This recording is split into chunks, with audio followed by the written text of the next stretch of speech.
राधे राधे। जय श्री कृष्ण। श्रीमद् भागवत महापुराण द्वितीय स्कंद का पहला अध्याय, ध्यान विधि और भगवान के विराट स्वरूप का वर्णन। श्री सुखदेव जी ने कहा, परीक्षित, तुम्हारा लोकहित के लिए किया हुआ ये प्रश्न बहुत ही उत्तम है। मनुष्य के लिए जितनी भी बातें सुनने, स्मरण करने या कीर्तन करने की है, उन सब में यह श्रेष्ठ है। आत्मज्ञानी महापुरुष ऐसे पर्सन का बड़ा आदर करते हैं। राजेंद्र, जो गृहस्थ घर के काम धंधों में उलझे हुए हैं, अपने स्वरूप को नहीं जानते, उनके लिए हजारों बातें कहने, सुनने एवं सोचने करने की रहती है। उनकी सारी उम्र यूं ही बीत जाती है। उनकी रात नींद या स्त्री प्रसंग से ही कटती है और दिन धन की हाय हाय और कुटुंबियों के भरण पोषण में समाप्त हो जाता है। संसार में जिन्हें अपना अनंत घनिष्ठ संबंधी कहा जाता है, वह शरीर, पुत्र, स्त्री आदि कुछ ही नहीं है, असत्य है। असत्य का मतलब होता है असत्य है। परंतु जीव उनके मोह में ऐसा पागल सा हो जाता है कि रात दिन उनको मृत्यु ग्रास होते देखकर भी चेतना नहीं है। इसीलिए परीक्षित, जो अभय पद को प्राप्त करना चाहता है, उसे सर्व आत्मा सर्वशक्तिमान भगवान श्री कृष्ण की लीलाओं का श्रवण, कीर्तन और स्मरण करना चाहिए। मनुष्य जन्म का यही इतना ही लाभ है, चाहे जैसा हो, ज्ञान से, भक्ति से अथवा अपने धर्म की निष्ठा से जीवन को ऐसा बना लिया जाए कि मृत्यु के समय भगवान की समृद्धि अवश्य बनी रहे। परीक्षित, जो निर्गुण स्वरूप में स्थित है, वह विधि निषेध मर्यादा को लांघ चुके हैं। वे बड़े बड़े ऋषि मुनि भी प्राय भगवान के अनंत कल्याण में गुण गणों के वर्णन में रमे रहते हैं। दापर के अंत में इस भगवत रूप अथवा वेतुल्य श्रीमद् भागवत नाम के महापुराण का अपने पिता श्री कृष्ण देवपायन से मैंने अध्ययन किया था। हे राजश्री, मेरी निर्गुण स्वरूप परमात्मा में पूर्ण निष्ठा है, फिर भी भगवान श्री कृष्ण की मधुर लीलाओं ने बलात् मेरे हृदय को अपनी ओर आकर्षित कर लिया है। यही कारण है कि मैंने इस पुराण का अध्ययन किया और तुम भगवान के परम भक्त हो, इसलिए तुम्हें मैं इसे सुनाऊंगा। जो इसके प्रति श्रद्धा रखते हैं, उनके शुद्ध चित्तवृत्ति भगवान श्री कृष्ण के चरणों में अनन्य प्रेम के साथ बहुत शीघ्र लग जाती है। जो लोग लोक या परलोक को की किसी भी वस्तु की इच्छा रखते हैं या इसके विपरीत संसार में दुख अनुभव करके जो उससे विरक्त हो गए हैं, निर्भय मोक्ष पद को प्राप्त करना चाहते हैं, उन साधकों के लिए तथा योग संबंध सिद्ध ज्ञानियों के लिए भी समस्त शास्त्रों का यही निर्णय है। और वे भगवान के नामों का प्रेम से संकीर्तन करे। अपने कल्याण साधन की ओर से असाधन रहने वाले पुरुष की वर्षों की लंबी आयु भी अनजान में ही व्यर्थ बीत जाती है। उससे क्या लाभ है? सावधानी से ज्ञानपूर्वक बिताई हुई घड़ी 2 घड़ी भी श्रेष्ठ है, क्योंकि उनके द्वारा अपनी कल्याण की चेष्टा तो की जा सकती है। हे राजश्री, खंडवांक अपनी आयु की समाप्ति का समय जानकर 2 घड़ी में ही सब कुछ त्याग कर भगवान के अभय पद को प्राप्त हो गए हैं। परीक्षित, अभी तो तुम्हारे जीवन की अवधि 7 दिन की है। इस बीच में ही तुम अपने परम कल्याण के लिए जो कुछ करना चाहिए वह सब कर लो। मृत्यु का समय आने पर मनुष्य घबराए नहीं। उसे चाहिए कि वह वैराग्य के शस्त्र से शरीर और उसके संबंध रखने वाले के प्रति ममता को काट डाले। ममता को काट डालने का मतलब होता है कि उनकी मोह माया से निकल जाए। धैर्य के साथ घर से निकलकर पवित्र तीर्थ के जल में स्नान करे और पवित्र तथा एकांत स्थान में विधि पूर्वक आसन लगाकर बैठ जाए। तत्पश्चात परम पवित्र ओम मतलब ओम 3 मात्राओं से युक्त प्रणव का मन ही मन जप करे। प्राण वायु को वश में करके मन का दमन करे और एक क्षण के लिए भी प्रणव को न भूले। बुद्धि की सहायता से मन के द्वारा इंद्रियों को उनके विषयों से हटा ले और कर्म की वासनाओं से चंचल हुए मन को विचार के द्वारा रोककर भगवान के मंगलमय रूप में लगाए। स्थिर चित्त से भगवान के श्री विग्रह में से किसी एक अंग का ध्यान करें। इस प्रकार एक एक अंग का ध्यान करते करते विषय वासना से रहित मन को पूर्ण रूप से भगवान में ऐसा तल्लीन कर दें और फिर किसी विषय का चिंतन ही नहीं हो। वही भगवान विष्णु का परम पद है, जिसे प्राप्त करके मन भगवत प्रेम आनंद से भर जाता है। यदि भगवान का ध्यान करते समय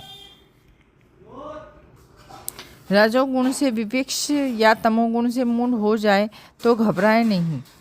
धैर्य के साथ योग धारणा के द्वारा उसे वश में करना चाहिए, क्योंकि धारणा उक्त दोनों गुणों के दोषों को मिटा देती है। धारणा स्थिर हो जाने पर ध्यान में जब योगी अपनी परम मंगल में आश्रय भगवान को देखता है, तब उसे तुरंत ही भक्ति योग की प्राप्ति हो जाती है। परीक्षित ने पूछा, हे ब्राह्मण, धारणा किस साधन से किस वस्तु में और किस प्रकार की जाती है, उसका क्या स्वरूप माना गया है जो शीघ्र ही मनुष्य के मन का मेल मिटा देती है?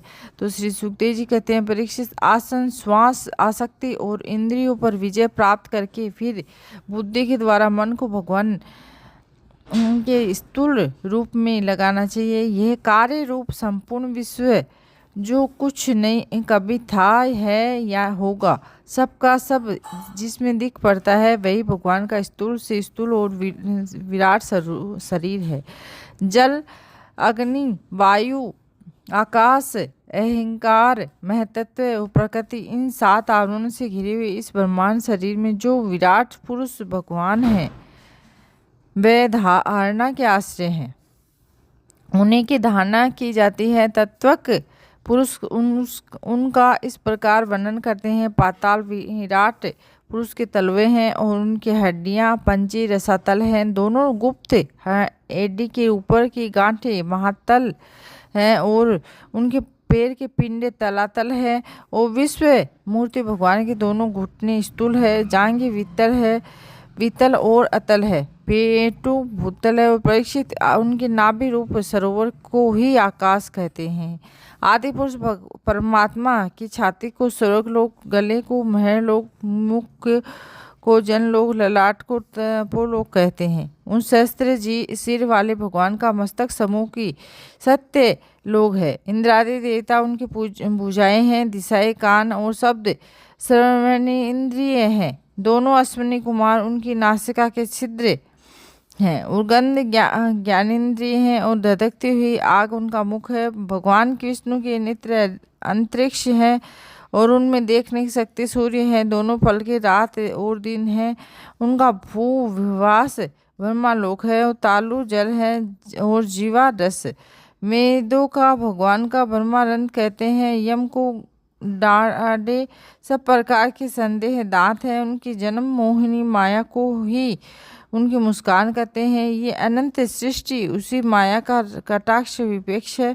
लज्जा ऊपर का होठ है और लोभ नीचे का होठ है। धर्मस्तन और अधर्मपीठ है। प्रजापति उनकी मूतेंद्रिय है और मित्रा वरुण अंडकोश है। समुद्र कोख है और बड़े बड़े पर्वत उनकी हड्डियां हैं। और राजन, विश्व मूर्ति विराट पुरुष ही नाड़ियां नदियां हैं। वृक्ष रोम है। परम प्रबल वायु श्वास है। काल की उनकी चाल है और गुणों का चक्कर चलाते रहना ही उनका कर्म। परीक्षित, बादलों को उनके केस मानते हैं। संध्या उन अनंत वस्त्र है। हम आत्माओं में अव्यक्त मूल प्रकृति को ही उनका हृदय बतलाया है और उस विकारों का खजाना उनका मन चंद्रमा कहा गया है। महतत्व को सर्व आत्मा भगवान को चित कहते हैं और रुद्र उनके अहंकार कहे गए हैं। घोड़े, खच्चर, ऊंट, हाथी और उनके नख हैं। वन में रहने वाले सारे मृग पशु उनके कटे प्रदेश में स्थित हैं। तरह तरह के पक्षी उनकी अद्भुत रचना कौशल है। सवाय मनु उनकी वृद्धि है और मनु की संतान मनुष्य उनके निवास स्थान है। गंधर्व, विद्याधर, चारण, अप्सराएं और उनके सरज आदि स्वरों की स्मृति है। दैत्य उनके वीर्य हैं। ब्राह्मण मुख, क्षत्रिय भुजाएं, वैश्य जंघाएं और शूद्र उन विराट पुरुष की चरण हैं। विविध देवताओं के नाम से जो बड़े बड़े द्रव्य में यज्ञ किए जाते हैं, वे उनके कर्म हैं। परीक्षित, विराट भगवान के स्थूल शरीर का यही स्वरूप है जो मैंने तुम्हें सुना दिया है। इसी में मुमुक्षु पुरुष बुद्धि के द्वारा मन को स्थिर करते हैं, क्योंकि इससे भिन्न और कोई वस्तु नहीं है। जैसे सपने देखने वाला सपनावस्था में अपने आप को ही विविध पदार्थों के रूप में देखता है, वैसे ही सबकी बुद्धि वृत्तियों के द्वारा सब कुछ अनुभव करने वाला सर्वांत अंतर्यामी परमात्मा भी एक ही है। उन सत्य स्वरूप आनंद निधि भगवान का भजन करना चाहिए। अन्य किसी भी वस्तु में आसक्ति नहीं करनी चाहिए, क्योंकि यह आसक्ति जीव के अध पतन का हेतु है। बोलो श्री कृष्ण भगवान की जय। श्री कृष्ण गोविंद हरि मुरारी, नाते नारायण वासुदेवाय। श्री कृष्ण गोविंद हरि मुरारी, नाते नारायण वासुदेवाय।